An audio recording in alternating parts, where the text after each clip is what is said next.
How to analyze and draw advanced math functions.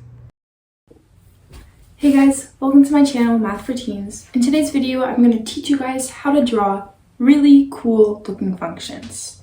So the first one looks like, a bit less cool than the ones we'll do later on in the video. But let's get started. Y is equal to e to the minus x squared. Hope you guys can see that. Maybe I can draw it bigger. Y is equal to e, Euler's number, raised to the minus x squared.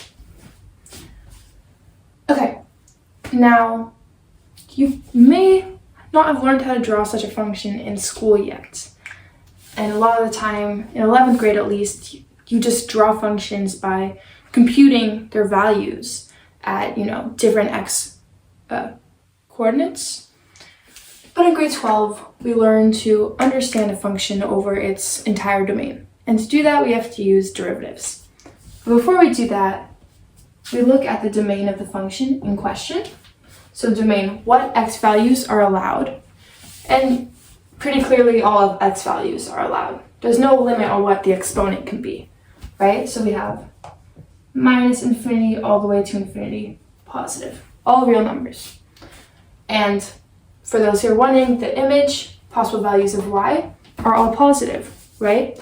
There's no exponent that can make this become negative, because negative exponents just make it so that it will become 1 on top of e to the minus x, or to the x squared, right? That's all that a negative exponent does. It just inverts your term, I guess. So it will always be positive. So your function will always be positive. But we don't really need that right now. The other step is to find x and y intercepts.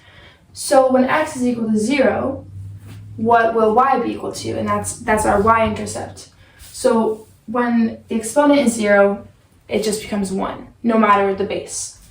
So our y-intercept is 1. And if we're looking for our x-intercept, we're setting y equals to 0 and finding which x values satisfy this. But of course, an exponential function like this can never be equal to 0, right? There's no power that you can raise something to make it equal to 0. So we have a horizontal asymptote at a y equals 0. Okay, so that's the basic information we just needed to sketch out. And now we're ready to find the derivatives, and this is to find the derivative and the second derivative. And the whole reason of doing this is because these allow us to be able to see, is the function going up, is it going down, and what's its concavity, right? Does it look like this or like this? Is it open upwards or downwards over different intervals? So let's start with the first derivative, y prime. So the derivative of any exponential function is just the exponential function itself, right? So e to the minus x squared times the natural logarithm of the base. So natural logarithm of e, we know that's just 1, right? Because the natural logarithm is a logarithm with base e. And so it's asking, what power do I need to raise e to get e? So of course it's just 1, right?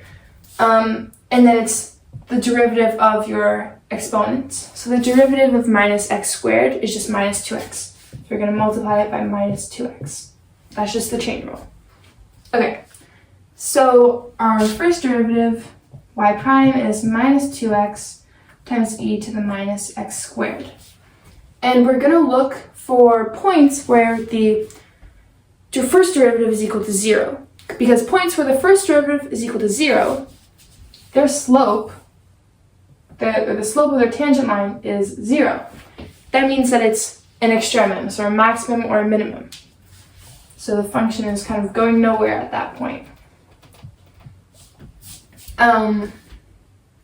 So that'll help us find the extremums. And we're going to call these x values critical numbers. At least that's what we call them in French. We call them nombres critiques. So my NC, nombre critique, for this to be equal to 0, I know that the exponent part will never be equal to 0. So I'm really just asking for which value of x is minus 2x equal to 0. And of course, that's just 0 itself, right? Okay. So now let's do our second derivative. So second derivative of f of x is the derivative of our first derivative, right? So I'm going to take minus 2 out, and now we have the product rule. So again, the product rule is, let me just get this in here. If we have AB prime, our product rule says that the derivative will be A prime times B plus AB prime. That's all the product rule says. So second derivative using the product rule is x prime times e to the minus x squared plus x times e to the minus x squared prime. Okay, so second derivative is minus 2. So the derivative of x with respect to x is just 1. So we have 1 times e to the minus x squared plus x times the derivative of e to the minus x squared. That's what we calculated in our first derivative. So it's x times minus 2x e to the minus x squared. Okay. So let's just simplify this a bit. We have minus 2 times, minus 2 times e to the minus x squared minus 2x squared times e to the minus x squared. So I see that I can factorize my e to the minus x squared. So minus 2 e to the minus x squared times 1, right, minus 2x squared. So, yeah.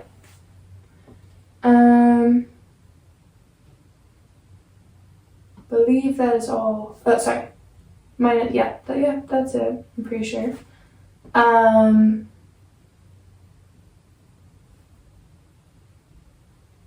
Yeah. So let us now find our transition numbers. So transition numbers are just the x coordinates of our inflection points. And inflection points are points where the concavity changes. So say I had a function like this. I can see here that it's open towards the top, and here that it's open towards the bottom. So somewhere this had the concavity had to change. You call that point where it changed the inflection point. And the inflection point, its second derivative is 0. So we're looking for those transition numbers, which sets our second derivative to 0. And of course, this is never equal to 0, right? So I have my inflection points will be, so I have that this has to be equal to 0. So 1 minus 2x squared is equal to 0. So x squared equals 1 on 2. X is positive or negative square root of 1 on 2, which is positive negative square root of 2 over 2. These are my transition points. Positive, negative, square root of 2 over 2. And now I'm going to clean up the board a bit so we can get into actually drawing the function, because that is the whole point of this. So I will, just bear with me, guys.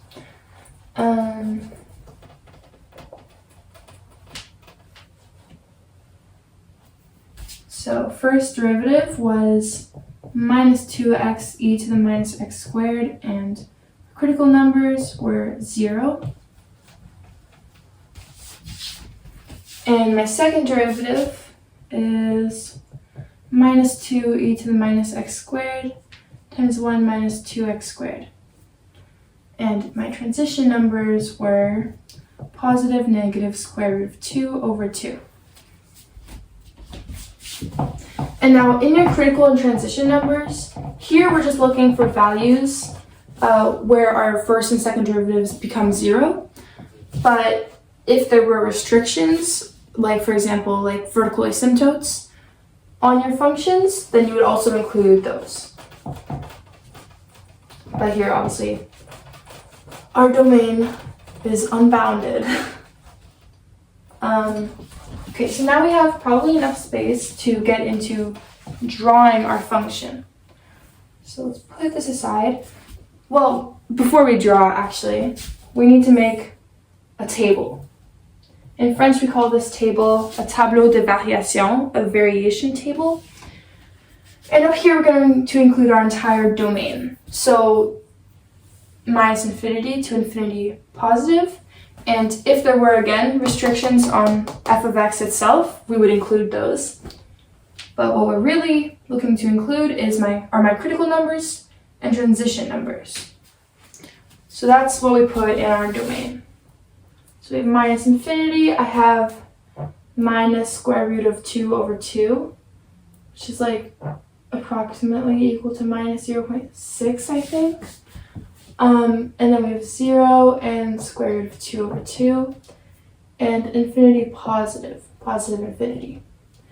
And now here I'm going to put my first derivative, second derivative, and f of x itself. Okay. And now we're just going to make the table. Perfect. So the goal with this table is to see over which intervals is my function going up, or is it going down, and what's its is it open towards the top or down? So like what's its concavity? I think. Yeah. And this will just help us when we're trying to draw the function. Like, how am I actually going to draw it? So f prime of x over here. Maybe I'll switch my pencil. Hopefully you guys can see pink. So this is y prime. Between minus infinity and, well, let's just look at this. If x is negative, what happens? Will f prime of x be positive or negative? So all we're writing in these boxes is my derivative positive or negative? That's it. If x is negative, once again, this component, my exponential part, is always positive. Even if the exponent is negative, the term itself is still positive. So really, I'm just looking at this x. So if my x here is negative, I have positive times a negative times a negative. Two negatives, multiply them with one another, you get a positive. So this will be positive for all negative numbers. And then when I have positive numbers, now it will be a positive times a negative. So now my derivative will become negative. Okay, so that one was pretty straightforward. Now let's look at our second derivative. So this one as well, my exponential part is always positive, right? So I can just kind of like, I don't really need to look at that. I already know. This is always positive. This is the part that will be changing. So this is just a parabola, right? This term over here is just, excuse my drawing, but yeah, it's just a parabola. And this would be square root of 2 over 2, and this is minus square root of 2 over 2. These are its roots, right? That's what we calculate as our transition numbers. And so I also know this is opening towards the bottom because the coefficient of my x squared is negative. Okay, so between minus infinity and minus square root of 2 over 2, my second derivative, or this term will be negative. So that's a negative times a positive times a negative, gives you a positive. Between square root of 2 over 2, minus that and 0, well, between minus square root of 2 over 2 and positive square root of 2 over 2, this term is positive. So positive times a negative gives negative, and then onwards of square root of 2 over 2, this is negative, so negative times negative gives a positive. Okay, so now here, I'm just going to put this arrow. which tells me that my function is going upwards. And that's because the first derivative is positive over this interval. And then likewise, my function is going down when f prime of x is negative.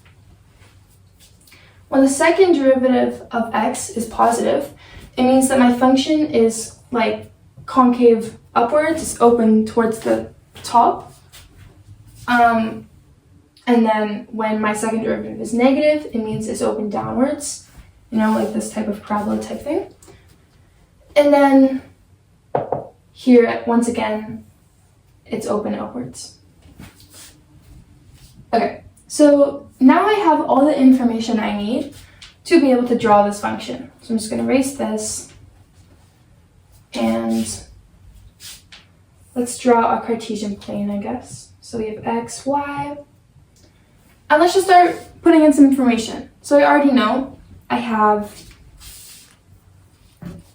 a horizontal asymptote at x equals 0, right? So asymptote horizontal, horizontal asymptote, at y equals 0. That's what I meant to say. Next, I have my y-intercept at 1, so here. And now I also know that my function will always be above my x-axis. Okay, so let's get drawing. How are these useful?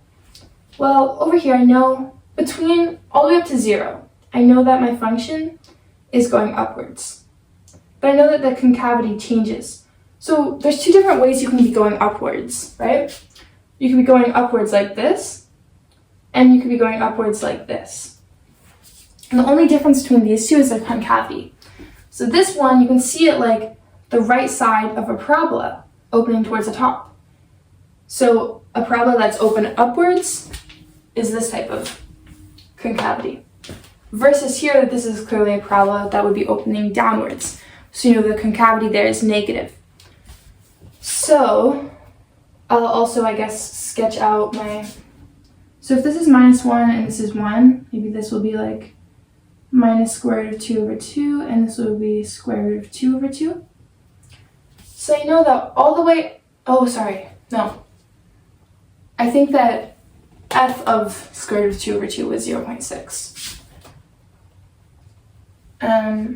So like somewhere here maybe. I did this a bit ago, so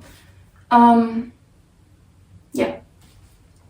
So I know that all the way up to minus square root of 2 over 2, my curve will look like this, because I know it's concavity and I know it's going up. So I also know that it will approach my horizontal asymptote at the extremities.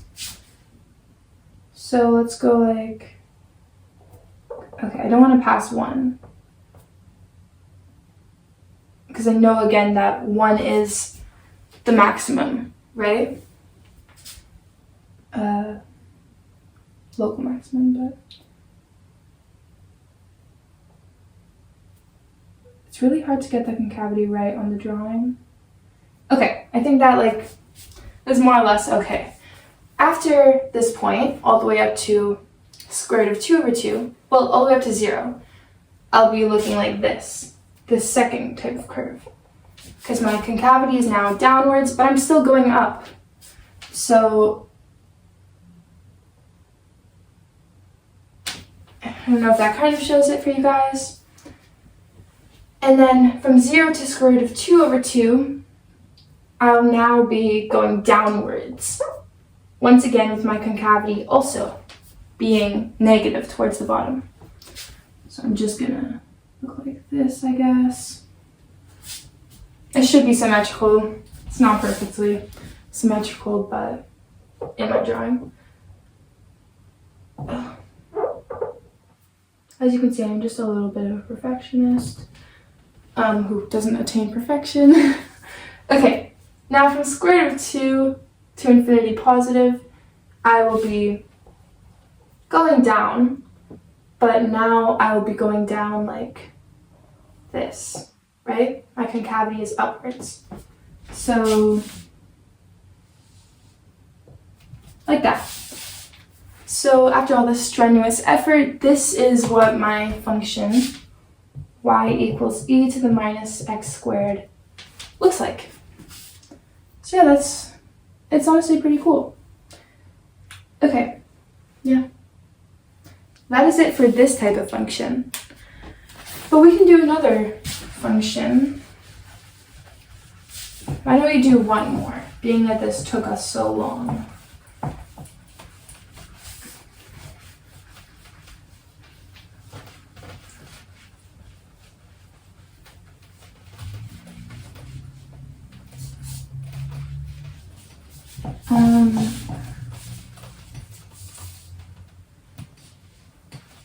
Okay. Another type of function that another function we could draw. Why don't we draw, it's similar, I guess, like the equation looks similar.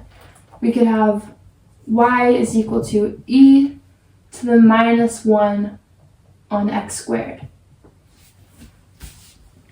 But I like this, they're different.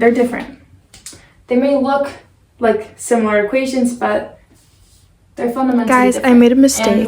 The horizontally asymptote again, is actually I have y equals 1, and I'll show why later on in the video when I realize my mistake. Sorry if it's bothersome. Y equals 0. This will never be equal to 0.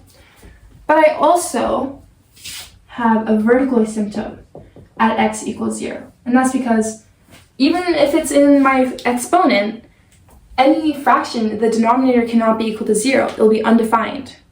So x cannot be equal to 0. Now, x can be equal to any other value, of course. So like the domain is minus infinity all the way until 0, and from 0 to infinity positive. Now, this also means that I don't have any, how am I trying to say to you guys? This means that I don't have any x-intercepts or y-intercepts. Okay. So let's just get into doing the derivatives, and you guys already saw last time why that's important. So the derivative of this function, by the way, pause the video if you want to do it yourself, which I would heavily encourage. So again, the derivative of any exponential is just the exponential function itself, e to the minus 1 on x squared, times natural logarithm of e, that's just 1, times the derivative of my numerator. So I'm going to do this in like 2 steps, I guess. So again, this is the same thing as minus 1 on x squared. All I did is, and if I have a denominator, it just means that its exponent is negative. So if I want to put it up here, I just need to write it with its negative exponent. Okay. So this is just equal to, so y prime is equal to e to the minus 1 on x squared. That's just equal to 1, and then times minus 1 times minus 2x to the minus 3, right? So that's just the power rule. So if I, like, the power rule is just, if I have, like, x to the n, and I take its derivative, it's just n x to the n minus 1. So I brought down my minus 2, and I subtracted 1 from the exponent, so minus 2 minus 1 is just minus 3. Okay, so y prime is equal to e to the minus 1 on top of x squared times 2 on top of x cubed. Okay, so I'm going to just write this a little bit more cohesively. Okay, and we're looking for our critical numbers. When is this undefined or equal to 0? So nombre critique. And you know that this will never be equal to 0, right? So I'm really just looking for undefined. For which x values is this undefined? And that's just 0. Okay. Next, let's do our second derivative. So that's just the derivative of our derivative. So second derivative is, well, I'm also going to write this once more to make it look a bit nicer. Top of x cubed. So here we just have the quotient rule. So the quotient rule is just if you have a over b prime, it's a prime times b minus a b prime on top of b squared. That's the quotient rule. So second derivative is, I'm going to take out 2 because once again I don't like working with coefficients in the derivative process. So we have 2 e to the minus 1 on x squared prime times x cubed minus e to the minus 1 on x squared times x cubed prime, and then all of this divided by x cubed squared, which is just x raised to 3 times 2, so that's x to the 6. So second derivative is equal to 2. Now I already calculated the derivative of this. That's just my first derivative. So it's 2e to the minus 1 on x squared on top of x cubed times x cubed. Now that's kind of nice. Those just cancel. And then minus e to the minus 1 on x squared times 3x squared. Okay. And then all of this on top of x to the 6. So that's equal to 2 times 2e to the minus 1 on x squared minus 3x squared e to the minus 1 on x squared, and once again divided by x to the 6, and I'm going to factorize my e to the minus 1 on x squared.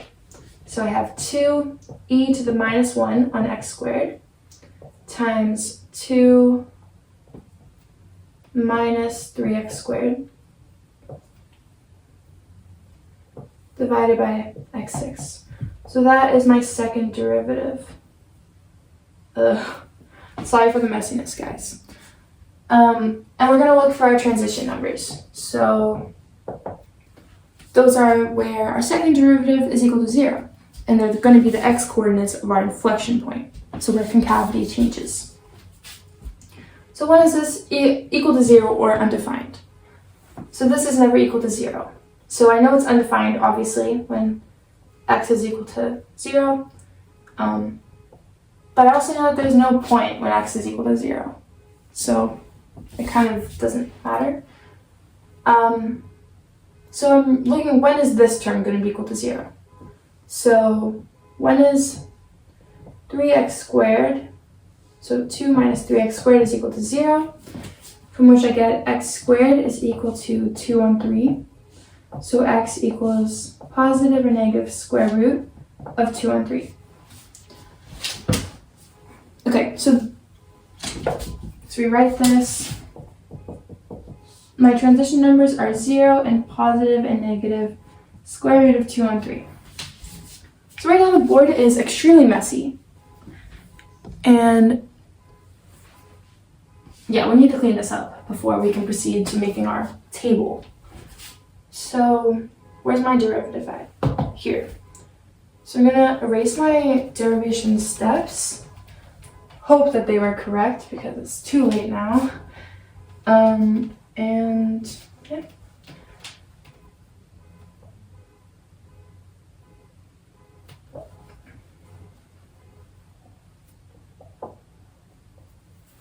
So I'm also just gonna erase this because it's just taking up space. So I have y prime is equal to 2e to the minus 1 on x squared divided by x cubed, and I have power off. Okay, I have my critical numbers, it's just 0. Okay, now my second derivative is equal to 2e to the minus 1 on x squared times 2 minus 3x squared on top of x to the 6. My transition numbers are 0 and positive and negative square root of 2 on 3. Okay. And that's all I need.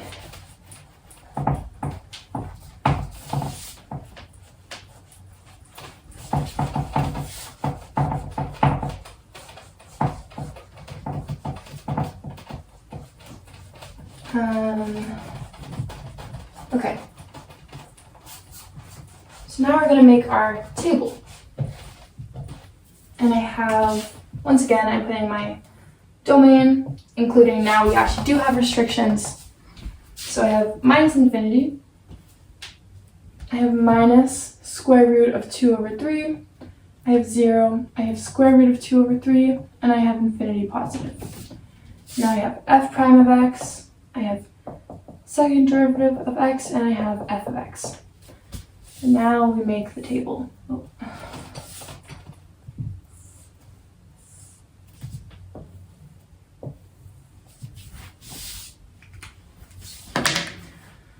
So, for my first derivative, what's its sign between minus infinity and minus square root of 2 over 3? So actually, it's kind of the same situation as last time. So this term is always going to be positive, so the only thing that will change its sign is its denominator. So if x is positive, this will be positive. If x is negative, the second derivative will be negative, or the first derivative will be negative. So for negative x, it's negative, and for positive, it's positive. And that's just what a cube does, right? Okay. Now looking at my second derivative, it's this whole thing. This is always positive, right? This too is also always positive. So this is what I'm looking at. That's what's going to change my sign. So the sign of the second derivative is just the sign of this term, really. And this term, once again, is just a parabola. Again, opening downwards. And the roots are square root of 2 on 3 and minus square root of 2 on 3. Okay, that does not look like a square root, but whatever. Well, okay, yeah. So, between minus infinity and minus square root of 2 on 3, f of x is negative. Or here, this is f of x, and so my second derivative will have the sign of this term. So if this is negative, my second derivative is negative. Between minus and positive square root of 2 over 3, this term is positive, and so my second derivative will be positive, and between square root of 2 over 3 and positive infinity, this term is once again negative. So that's my variation table, and now I'll just, put my arrows. Sorry, that is wrong, Downwards, right? My first derivative is negative, so my function is decreasing, it's going down. And then when it's positive, it's going up. Here, when my second derivative is negative, my function's concavity is downward or negative. And here it's positive, and here it's negative once again. Okay. And you can see that this makes sense. I can see that the function was going down, then going up. And I know that it has, well, no, it doesn't have an extremum. So, forget that. If there were an extremum, it would be the minimum. But it's an asymptote, so it goes to infinity. Possibly. Maybe I won't speak so soon. We'll see. Let's see what this... No, this will not go to infinity. Let's just trace the function. I know that this is positive for all values, so let's just see where it takes us. X and Y. So I have my asymptotes. So I have horizontal asymptote, y equals 0, and I have my vertical asymptote, x equals 0. And now I have my inflection points. So let me just see what approximately would those be equal to. So 2 divided 3 square root of answer 0.82, 0.8. Okay. So let's say this is 1. Let's say this is -1. This would be maybe a bit closer than that. Like 0.8. Well, negative 0.8. Okay, these are just approximations to be able to draw it. And I also like to know how like tall is the function at any of these important points, just so I can feel like I'm drawing it to its actual scale. So if this is also like 1. Okay, this better not be too big, but I mean, it's not. Okay, it's pretty small. Once again, because it's 1 divided by e raised to whatever this is. Okay, so 0.8. Should I just approximate it? I'll just approximate it.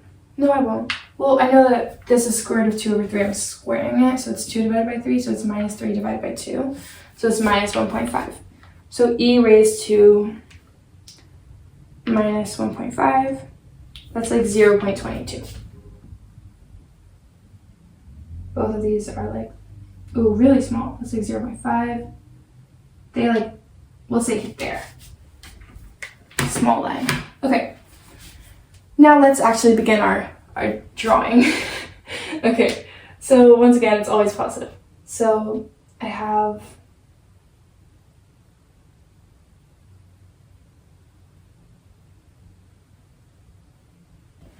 okay, that looks weird. How am I gonna do this? Let me just check that this is right. Yeah, it's right. Okay.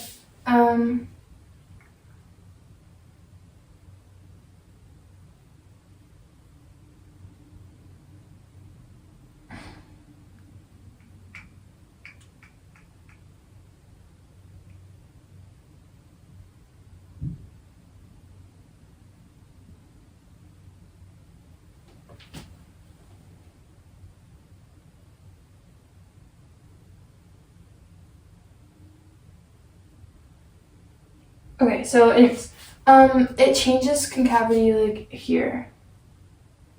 So before that,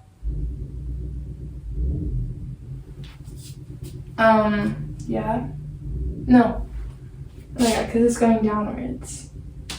Let me make sure that my first derivative assumption is correct, but it seems to be correct. Okay,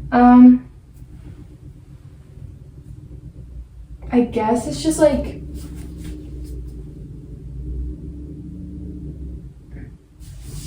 so, okay. It just feels a bit weird drawing this, to be honest, but I guess I'll go with it. And we'll see.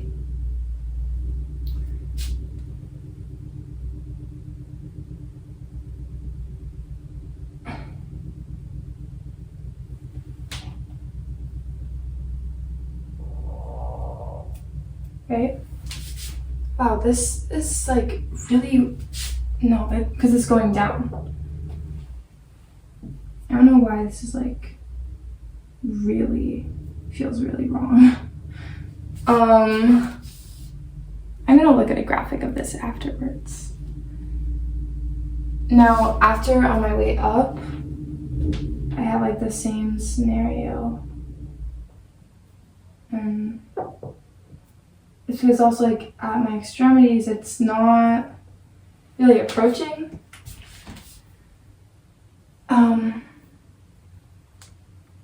Yeah, okay. Maybe it's not approaching 0. Maybe that's my critical flaw here.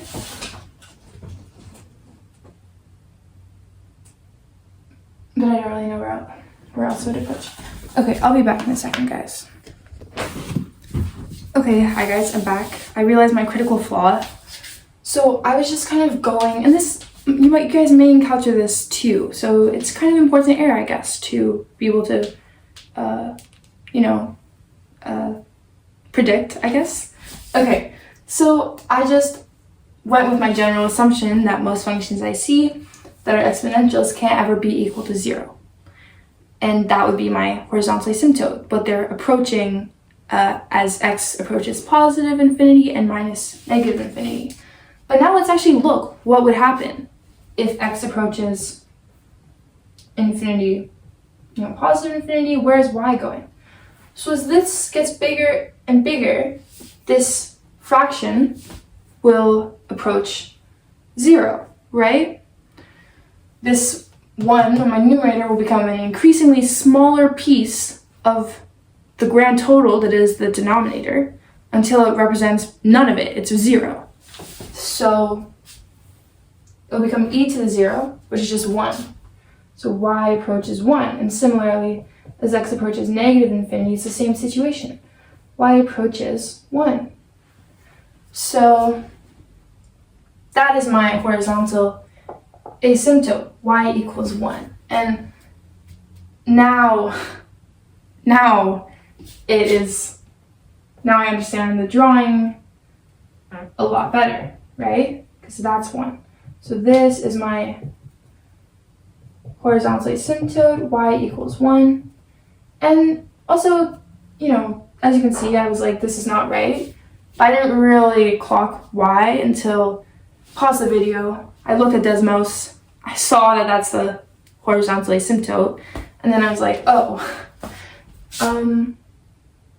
So now it makes sense though. Now everything we calculated, you can see it. And then, yeah, so that's the function.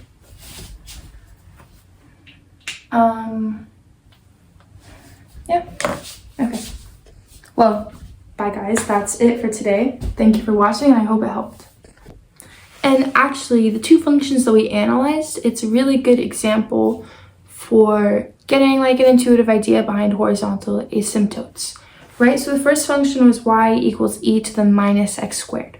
So as x approached infinity or negative infinity, it would be e raised to a really negative, really big number. So because my exponent is negative, I would have to flip my fraction. So become 1 divided by e raised to, infinity. And so 1 becomes an increasingly smaller part of that fraction, and so it approaches 0 as x approaches. So y approaches 0 as x approaches either extremum. So in that case, that's the type of logic you would follow. Versus here, I already showed you why it approaches 1, but it's just a good reminder because a lot of the time we get so used to just, following rules instead of analyzing. So following rules, I would just look at that and say, it's 0, it can't be equal to 0. In school they might teach you like, oh, your horizontal asymptote is k, and here k is 0, for example. But you just need to, the most, I'm finding my words. The most satisfying way, and also the most dependable way, is to analyze the function. Anyways, bye guys.